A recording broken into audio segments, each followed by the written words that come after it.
حضرت عائشہ رضی اللہ عنہا کہتی ہیں کہ حضرت فاطمہ بنت ابی حبیش رضی اللہ عنہا نے رسول اللہ صلی اللہ علیہ وسلم کی خدمت میں عرض کیا، اے اللہ کے رسول صلی اللہ علیہ وسلم، میں مہینہ بھر پاک نہیں ہوتی، کیا نماز چھوڑ دوں؟ آپ نے فرمایا، یہ ایک رگ کا خون ہے، یعنی ایک وین سے آتا ہے، حیض کا نہیں، لہٰذا حسب عادت جب حیض شروع ہو تو نماز چھوڑ دو، اور جب عادت کے برابر دن گزر جائیں تو خون دھو لو اور نماز پڑھو۔ اسے بخاری نے روایت کیا ہے۔ جس خاتون کو استحاضہ سے پہلے حیض کے ایام معلوم نہ ہو، یعنی حیض میں بے قاعدگی رہی ہو، کبھی جلدی کبھی دیر سے آتے ہوں، یا کبھی 5 دن کبھی 8-9 دن ہو، اسے حیض اور استحاضہ کے خون کے رنگ میں فرق دیکھ کر حیض اور استحاضہ کے احکام پر عمل کرنا چاہیے۔ مستحاضہ کو ہر نماز کے لیے نیا وضو کرنا چاہیے، یہ اہم بات ہے۔ عن فاطمہ بنت ابی حبیش انہا کانت تستحاض فقال لها النبي صلی اللہ علیہ وسلم اذا كان دم الحیض فانه دم اسود يعرف فإذا كان ذلك فأمسكي عن الصلاة فإذا كان الآخر فتودئي وصلي فإنما هو عرق، رواہ ابو داود والنسائی۔ حضرت فاطمہ بنت ابی حبیش رضی اللہ تعالی عنہ سے روایت ہے کہ وہ مریض تھیں۔ نبی صلی اللہ علیہ وسلم نے انہیں فرمایا، جب حیض کا خون ہو تو یہ سیاہ رنگ کا ہوتا ہے، یعنی ڈارک ہوتا ہے، جو پہچانا جاتا ہے، لہٰذا جب یہ ہو تو نماز نہ پڑھو، لیکن اگر اس کے علاوہ کوئی دوسرا خون ہو لائٹ کلر میں تو وضو کر کے نماز پڑھ لو، کیونکہ استحاضہ کا خون ایک رگ سے نکلتا ہے۔ اسے ابو داؤد اور نسائی نے روایت کیا ہے۔ جس خاتون کے ایام حیض معلوم نہ ہو اور جس کے حیض اور استحاضہ کے خون میں رنگ کا فرق بھی نہ پایا جاتا، اسے پہلی دفعہ حیض کے دنوں کو سامنے رکھتے ہوئے ہر مہینے کے اس دن سے حیض کی ابتدا شمار کرنا چاہیے جس دن پہلی مرتبہ حیض آیا تھا۔ مثلاً کسی خاتون کو پہلی دفعہ مہینے کے 7ویں دن حیض آنا شروع ہوا تو اسے حیض اور استحاضہ میں فرق کرنے کے لیے 7ویں دن سے حیض کے احکام پر عمل شروع کرنا چاہیے۔ مذکورہ مستحاضہ کو اپنے جیسی خواتین اپنے ملک، علاقے، عمر، اپنے جتنے بچوں والی خواتین کی عادت کو سامنے رکھتے ہوئے مدت حیض کا تعین 6 یا 7 دن شمار کرنے کے بعد استحاضہ کے حکم پر عمل کرنا چاہیے، یعنی پھر دوسری پاس والی خاندان کی رشتہ دار عورتوں کی عادت کو دیکھا جائے گا جس کو پہلی دفعہ سے یہ بیماری شروع ہوئی ہو۔ عن حمنہ بنت جحش قالت كنت استحاض حيضة كثيرة شديدة فأتيت النبي صلى الله عليه وسلم أستفتيه وأخبره فوجدته في بيت أختي زينب بنت جحش فقلت يا رسول الله صلى الله عليه وسلم إني استحاض حيضة كبيرة شديدة فما تأمرني فيها قد منعتني الصيام والصلاة قال أنعت لك الكرسف فإنه يذهب الدم قالت هو أكثر من ذلك قال فتلجمي قالت هو أكثر من ذلك قال فاتخذي صوبا قلت وأكثر من ذلك إنما أثج سجا فقال النبي صلى الله عليه وسلم سآمرك بأمرين أيهما صنعت أجزأ عنك فإن قويت عليهما فأنت عالم فقال إنما هي ركزة من الشيطان فتحيدي 6 أيام أو 7 أيام في علم الله ثم اغتسلي فإذا رأيت أنك قد طهرت واستنقأت فصلي 24 ليلة أو 23 ليلة وأيامها وصومي وصلي فإن ذلك يجزئك وكذلك فافعلي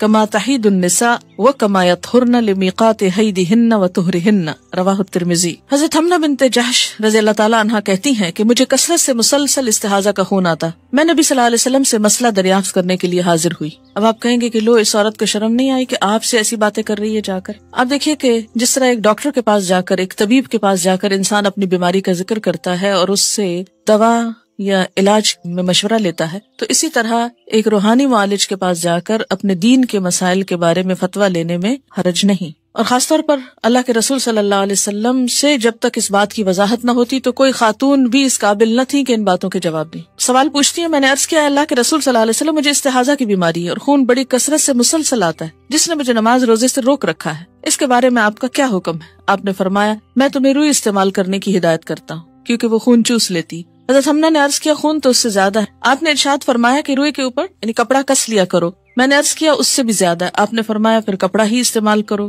میں نے عرض کیا وہ اس سے بھی زیادہ ہے، بہت زیادہ جاری ہوتا ہے۔ تب آپ صلی اللہ علیہ وسلم نے فرمایا میں تمہیں 2 باتوں کا حکم دیتا ہوں، ان دونوں میں سے جس پر چاہو عمل کر لو، وہ تمہارے لیے کافی ہوگا، اور اگر دونوں پر عمل کرو تو تمہاری مرضی۔ استحاضہ شیطان کی ٹھوکر میں سے ایک ٹھوکر ہے، جبکہ حیض تو تمہیں 6 یا 7 دن ہی آتا ہے۔ ان دونوں کا علم اللہ ہی کے پاس، لہٰذا ان 6-7 دنوں کے بعد غسل کرو، اور جب محسوس کرو کہ اس غسل کی وجہ سے پاک صاف ہو گئی ہو تو 23 یا 24 روز نماز روزہ کرو، یہ تمہارے لیے کافی ہوگا۔ اور پھر ہر ماہ اسی طرح کر لیا کرو جیسا کہ حیض والی عورتیں حیض کے وقت کرتی ہیں اور پاک عورتیں پاکیزگی کے وقت کرتی ہیں، اسے ترمذی نے روایت کیا ہے۔ استحاضہ وہ خون ہوتا ہے جو ایام حیض کے بعد خاکی یا زرد رنگ کا جاری ہوتا ہے، یہ ایک مرض ہے. جب عورت اپنے حیض کی عادت کے دن پورے کر لے پھر اسے غسل کر کے نماز شروع کر دینا چاہیے، کیونکہ خون استحاضہ کا حکم خون حیض کے حکم سے مختلف ہے. مستحاضہ پاک عورت کی طرح ہے. ایام حیض کے بعد غسل کر کے نماز شروع کرے. ہاں یہ بہت ضروری ہے کہ ہر نماز کے لیے نیا وضو کرے. ترمذی کی روایت کے آخر میں آتا ہے، اور اگر تجھ سے ہو سکے کہ تاخیر کرے تو ظہر کی اور جلدی کرے عصر میں، پھر نہائے جب پاک ہو تو حیض سے، اور نماز پڑھے ظہر اور عصر کی، پھر دیر کرے مغرب میں اور جلدی کرے عشاء میں، اور نہا کر اکٹھا پڑھ لے دونوں نمازیں، اور ایک غسل کرے تو صبح کو، اور ایسا ہی کرتی رہے اور روزے رکھتی رہے. پھر فرمایا رسول اللہ صلی اللہ علیہ وسلم نے کہ دونوں باتوں میں سے یہ مجھے زیادہ پسند ہے. یعنی ایک تو یہ کہ حیض کا خون ختم ہونے کے بعد ایک دفعہ نہا لیا جائے اور پھر ہر نماز کے لیے تازہ وضو کیا جائے، اور دوسرا یہ کہ ہر دو نمازوں سے پہلے نہا لیا جائے، وضو کر لیا جائے اور نمازیں اکٹھی کر لی جائیں، اور فجر کی نماز کے لیے بھی اسی طرح الگ سے نہا لیا جائے اور نماز ادا کر لی جائے. اور اس طریقے کو آپ صلی اللہ علیہ وسلم نے یعنی ہر دو نمازوں سے پہلے نہانے والے طریقے کو زیادہ پسند فرمایا. مستحاضہ غسل کرنے کے بعد تمام عبادات معمول کے مطابق ادا کر سکتی. عن عائشہ رضی اللہ عنہا ان النبی صلی اللہ علیہ وسلم اعتکف معه بعض نسائه وهي مستحاضۃ رواہ البخاری.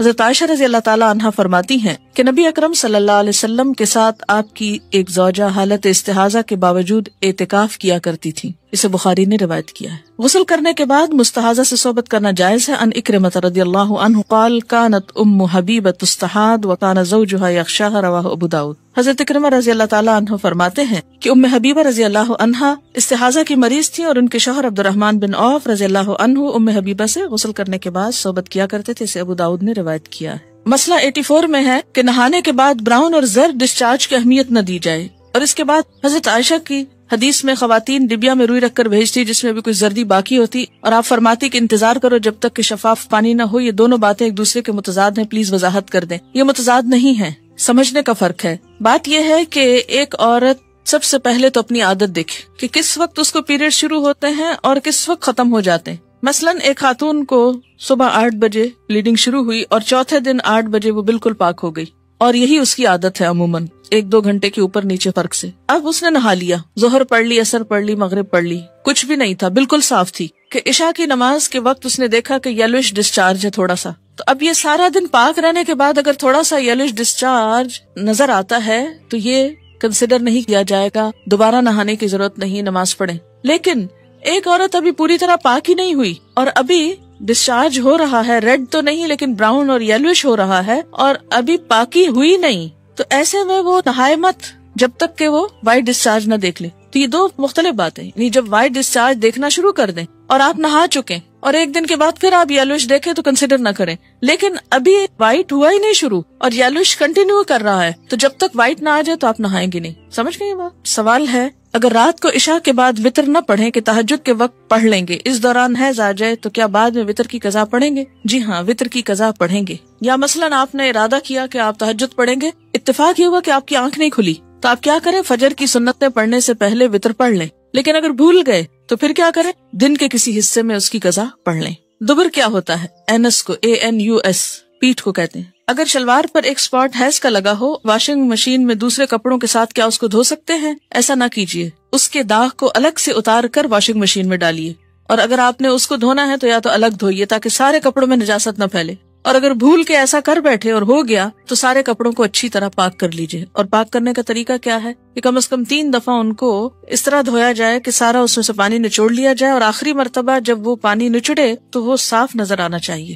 اگر کسی کو نماز کے دوران بلیڈنگ شروع ہو جائے تو کیا اس نماز کی قضا بھی ادا کی جائے گی؟ جی ہاں، اس لیے کہ نماز جب ایک دفعہ شروع کر دی جاتی تو بیچ میں اگر وہ ٹوٹ جائے تو اس کی قضا لازم ہوتی ہے، اور ٹوٹنے کی وجہ کوئی بھی ہو سکتی. عام وجوہات کے علاوہ زور سے ہنس پڑنا، کہکا لگانا جو ہے یہ بھی نماز توڑ دیتا. مثلاً آپ نے نفل نماز شروع کی، آپ نماز پڑھ رہے تھے کہ وضو ٹوٹ گیا، کوئی بھی وجہ ہو سکتی ہے وضو ٹوٹنے کی، آگے آئیں گی وجوہات. تو اس میں کیا ہے کہ اب آپ یہ نہیں کہہ سکتے اچھا نفل ہی پڑھ رہی تھی نا، خیر ہے اب چلو چھوڑو. نہیں، جب آپ نے ایک نماز شروع کر لی اور وہ بیچ میں کسی وجہ سے فاسد ہو گئی تو دوبارہ وضو کر کے یا پاک ہونے کے بعد اس نماز کو ادا کیجیے، اس کو توڑ چڑھائیے، جس کو کہتے ہیں نا سرے لگانا. نفل ہو، فرض ہو، سنت ہو، وطر ہو، تہجد ہو، کچھ ہو، اس سے کوئی فرق نہیں پڑتا کہ وہ نفل ہے یا فرض ہے. اسی طرح روزہ ہے، مثلا رمضان میں آپ نے روزہ رکھا اور آپ کا ٹوٹ گیا روزہ بیچ میں، تو آپ کو قضا رکھنی ہوگی، خواہ ایک لمحہ پہلے ہی کیوں نہ ہو. سوال ہے اگر پیریڈز ختم ہو جائیں اور بغیر نہائے ہسبینڈ سے تعلق قائم کیا جائے تو کیا یہ جائز ہوگا؟ یہ پیریڈز کے بعد پہلے پاکی حاصل کی جائے اور پھر شوہر سے تعلق قائم کیا جائے؟ آیت ہے وَيَسْأَلُونَكَ عَنِ الْمَحِيضِ قُلْ هُوَ أَذًى فَاعْتَزِلُوا النِّسَاءَ فِي الْمَحِيضِ وَلَا تَقْرَبُوهُنَّ حَتَّى يَطْهُرْنَ فَإِذَا تَطَهَّرْنَ فَأْتُوهُنَّ مِنْ حَيْثُ أَمَرَكُمُ اللَّهُ إِنَّ اللَّهَ يُحِبُّ التَّوَّابِينَ وَيُحِبُّ الْمُتَطَهِّرِينَ۔ اس سے کیا پتہ چلتا ہے پسندیدہ صورت کیا ہے؟ يُحِبُّ الْمُتَطَهِّرِينَ۔ تو اصل جو ریکوائرڈ ہے وہ کیا؟ فَإِذَا تَطَهَّرْنَ، لیکن کسی حد تک رخصت ہو سکتی ہے حتی یطہرنا سے بھی۔ یطہرنا کا کیا معنی ہے؟ ڈسکنٹینیوشن آف مینسٹرل بلیڈنگ یا بلڈ کہنے۔ اب آپ دیکھیے کہ یہ ختم ہو گیا لیکن ابھی نہانے کی ضرورت ہے، تو بعض فقہا یہ کہتے ہیں کہ اس حالت میں اگر ایسا ہو جائے تو کفارے کی ضرورت نہیں۔ اچھا، یہ جو ایک بات اور تھوڑی سی واضح کر دوں کہ یہ جو بتایا گیا تھا نا کہ پیریڈز کے دوران انٹرکورس کا کفارہ 1 دینار اور جب یلوش ڈسچارج ہو تو آدھا دینار ہے، اس کے بارے میں تھوڑی سی وضاحت اور کرنا چاہوں گی۔ پہلی بات یہ کہ پیریڈز کے دوران انٹرکورس حرام ہے، اگر کوئی اس کو حلال جانے تو وہ حرام کا مرتکب ہوگا۔ امام نووی یہاں تک کہتے ہیں کہ وہ مرتد ہے کیونکہ اس کی حرمت قرآن سے ثابت ہے۔ اگر کوئی کہے کہ نہیں حرام نہیں حلال ہے تو اس کے لیے بہت سخت الفاظ آئے ہیں۔ اگر کوئی جان بوجھ کر کرے، حرام تو سمجھتا ہے لیکن جان بوجھ کے کر لیا، کیا فرق پڑتا ہے؟ یہ گناہ کبیرہ ہے۔ لیکن امام مالک، ابو حنیفہ، احمد اور شافی کی ایک روایت میں آتا ہے کہ کفارہ نہیں۔ اس کے برعکس عطا، ابن ابی ملیکہ، شابی، نخی، مکحول، زہری، ابو الزناد، ابو ایوب سختیانی، سفیان ثوری اور لیث بن سعد کا قول ہے کہ اس پہ کفارہ واجب ہے۔ کفارہ ایک بردے کا آزاد کرنا یعنی غلام آزاد کرنا، اور باقی لوگوں نے کہا کہ 1 دینار یا آدھا دینار صدقہ کرنا ہے، اور دلیل ان کی ابن عباس کی حدیث ہے جو شخص اپنی عورت سے حالت حیض میں جمع کرے وہ 1 دینار صدقہ دے یا آدھا دینار، لیکن یہ حدیث بعض کے نزدیک صحیح کے درجے پر نہیں، تو اس لیے اس مسئلے میں اختلاف ہوا۔ یعنی گناہ کبیرہ تو ہے لیکن جہاں تک کفارہ دینے کا تعلق ہے تو اس میں دوسری رائے بھی میں نے آپ کو بتا دی ہے۔ اب آپ دیکھیں کہ اگرچہ حدیث صحیح کے درجے پر نہیں، اسی وجہ سے علماء میں اختلاف ہوا، لیکن بات یہ ہے کہ گناہ کبیرہ کا اگر کفارہ کسی حسن درجے کی حدیث سے بھی یا اس سے کم درجے کی حدیث سے بھی ثابت ہوتا ہے تو اس میں یہ کہ احتیاط کا تقاضا یہی ہے کہ انسان دنیا میں ہی ایسے گناہوں کا کفارہ دے تاکہ آخرت میں پکڑ نہ ہو۔ کفارہ اصل میں کیا ایک طرح کا فائن ہوتا ہے نا کہ انسان نے اللہ کی حد توڑی۔ قرآن میں اللہ تعالیٰ منع کر رہے ہیں فَاعْتَزِلُوا النِّسَاءَ، چھوڑو عورتوں کو فی الْمَحِیضِ، اس حالت میں الگ ہو جاؤ ان سے، مت ستاؤ ان کو۔ تو اس میں اب یہ ہے کہ بار بار اگر کفارہ دینا پڑے تو بہت ساری چیزوں کی ایک طرح سے پیش بندی ہو جاتی، ٹھیک ہے نا۔ عورت کے لیے نماز کی قضا حیض میں نہیں تو پھر روزے کی قضا کیوں ہے؟ کیوں کا جواب یہ ہے کہ نبی صلی اللہ علیہ وسلم نے ایسا فرمایا ہے۔ کیا یہ جواب کافی؟ یہ کافی ہونا چاہیے ایک مسلمان کے لیے کہ آپ صلی اللہ علیہ وسلم نے ایسا ہی فرمایا ہے۔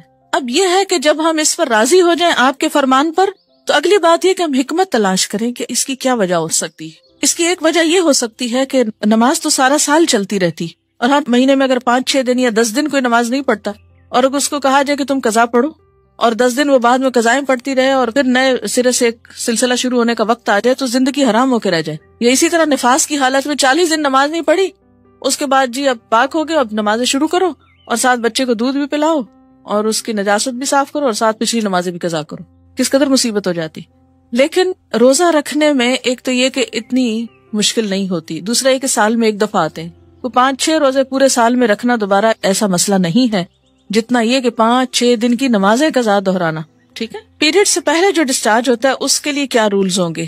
جب تک بلیڈنگ نہ شروع ہو اس سے پہلے اگر تھوڑا بہت یلوش 1-2 دن پہلے ہلکا پھلکا ہے تو اس کو کنسیڈر نہیں کریں گے، کیونکہ وہ ایک طرح سے اسی روایت کے تحت آ جائے گا جس میں یہ کہ پیریڈز کا جو خون ہے وہ کیا ہے، سرخ رنگ کا یا سیاہ رنگ کا تھک ہوتا ہے۔ لیکن اگر مثلاً اس میں 2-3 گھنٹے کا فرق ہے، تھوڑا سا ڈسچارج شروع ہو گیا پھر اس کے بعد ریڈش شروع ہوا تو وہ ڈسچارج بھی پیریڈ میں کنسیڈر ہوگا۔ لیکن اگر 2-3 دن پہلے، ہفتہ پہلے ایسی کوئی چیز شروع ہو جاتی تو وہ نہیں۔ جہاں تک میں نے پڑھا ہے کہ مومن کبھی ناپاک نہیں ہوتا، تو حیض کی حالت میں قرآن دیکھ کر پڑھنے سے منع کرنے کی کوئی حدیث ہے؟ صحیح حدیث ایسی کوئی نہیں ہے، اور اسی لیے تو یہ اختلاف ہے۔ اگر صحیح حدیث ہوتی تو اختلاف ہی نہ ہوتا۔